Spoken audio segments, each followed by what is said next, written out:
that Negro with that Creole make a Texas Bama. Baby, yeah, well, baby, yeah.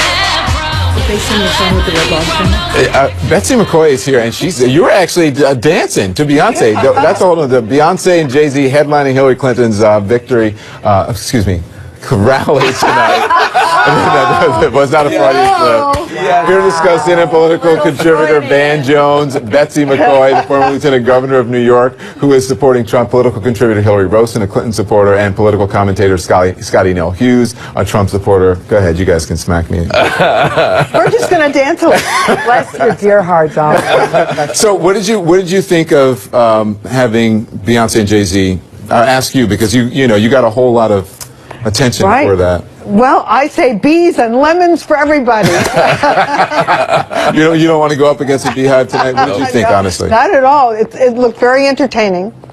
That's it? Yeah. You think it'll make a difference? Look, I think, Jay-Z, to give him his credit, people have criticized his lyrics, including folks in the black community, but give him his credit over the past couple of years. He's become more and more socially engaged, more and more socially conscious, as have so many artists, Beyonce, Alicia Keys, and for him to bring that firepower there. Hillary Clinton doesn't have big rallies on her own, but she's having a surrogate surge like you wouldn't believe, and tonight was probably the peak of it. They can probably fill a room almost as full with Beyonce and Jay-Z as Donald Trump can by himself. And listen, you and I have had conversations about, mic drop. You and I have had conversations about lyrics and whatever on this show, or on CNN, right? And that many people in the community do not agree with that, and there's a trend away from that, at least with some of the and what's very interesting about the Clinton campaign is that they have the two twin weapons. They have both the black church and hip-hop. Yeah. And so those are two very powerful weapons to bring to bear right here at the end of Ohio. You were part of the music industry, weren't you? What did you think of it? Do you think that makes a difference? Well, I think that it's the lyrics are their own, and the artist is speaking. But the most important thing is their fans. Yeah. I don't think they're tearing apart the lyrics. I think they're feeling the experience, and I think that when you have events like this, Katy Perry in Philly and Pharrell, and what it does is it legitimizes Hillary Clinton in a way with a population that got excited about Barack Obama. Barack Obama can't be everywhere here. And this does help. It creates enthusiasm. Before we go, Scott, I just want to tell the if we have the moment, you don't have to play the sound, but just when Jay-Z introduced Hillary Clinton and, she's standing in the middle, I think that's the moment that you're talking about, and I want to discuss that. But what's your reaction? Do you think that these big rap artists and names make a difference? I think in the past, I was a part of the Rock the Vote picture I'm talking about. The Rock the Vote generation, and that made a huge push in the 90s of getting the young vote out there. I think it's a little bit different now with social media, and I have to wonder, are these folks going to be, it might have been just as effective if maybe they had loudspeakers at the voting boxes on Tuesday when they're waiting for hours in lines and keeping people there. Are people going to be singing the whole soundtrack of Beyonce and Jay-Z while they wait in line? Because that's how long the lines The Lemonade soundtrack. And it's a long way. And it's a long way. And you have to also talk about the desperation of this. Why is she bringing them in now? Why is all of a sudden there's a panic mode that say, I would actually think that if they should have done this to be more effective, maybe a few weeks ago. I'm not sure about that. It's not just the timing, though. I think she's facing an uphill battle because median income is down for African Americans. Labor participation rates are down for African Americans. Food stamp dependence is up 58% under Barack Obama for African Americans. So she has to compensate for his bad record with African Americans. Did you see the jobs numbers today? I did. Go ahead, Ben. Yeah. I don't know.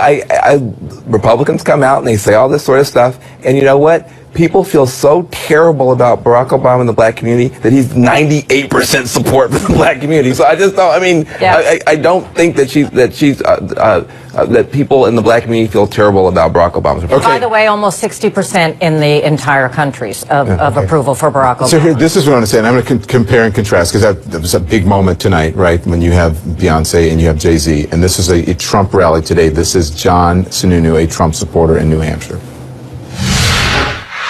You think Bill was referring to Hillary when he said, I did not have sex with that woman? So Betsy, did you think that was funny? Boy, that's a quote out of history, isn't it?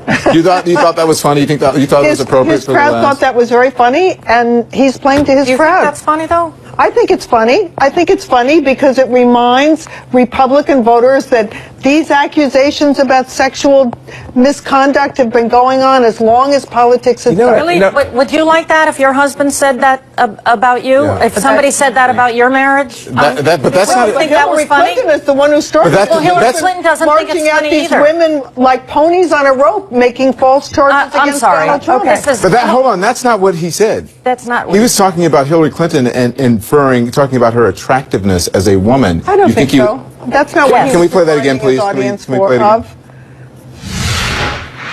of. You think Bill was referring to Hillary when he said, I did not have sex with that woman? No, he was referring Say to again, no one Monica heard you. Lewinsky. What? Everyone who doesn't live on Mars knows that he was referring to Monica Lewinsky. That was well, no, that was. That's exactly. I did not. That was in the context of when he reference. said That's that. not what he At said. that That's point, right. but the question is right now, why are we talking about this? Yes. 'Cause he said it. No, I'm not talking about why is he even bringing this up Yeah. 3 days out at the rally. This is not the That was my question. Was that appropriate we need to at be this- having? yes. You know, and both sides. To be fair, both sides have said their surrogates have said negative and nasty things. We saw in July, Mark Cuban went after Donald Trump and said he was a version of a jagoff, and he received some criticism of it. Sometimes surrogates do not say the right things, but let's just face the reality. We are 3 days out from Election Day. Right now, actually, everybody at this table, we're on the same team because I think the majority of Americans are making a decision, if they've not voted by now, whether or not they're going to vote. And all of us right now want to encourage people, and by seeing the fighting and seeing these types of comments, all that does is encourage the people who've not been involved yet to stay home. Amen. That's not a good thing. Yeah. Sununu should have led with Obamacare because the people of New Hampshire are suffering so incredibly wait a minute. under Obamacare. That's not. I've got to making a different point. I've got to take a think break, she's but I making just want you to that see the part that I circle right here, and you made the point. So, Scotty, for the win. What does that say? Yeah, or in any way appropriate for the final days of the presidential race. Great minds Right. think alike, Don Lemon. Yes. We'll be right back. How do you say delicious around the world? Yum. Yum Brands is one of the world's largest restaurant companies with more than 43,000 KFC, Pizza Hut, and Taco Bell restaurants in almost 140 countries. We are the clear restaurant leader in emerging markets with nearly 17,000 restaurants. Alone, we're delicious. Together, we're Yum. Yum Brands and now Yum China, proudly listed on the New York Stock Exchange.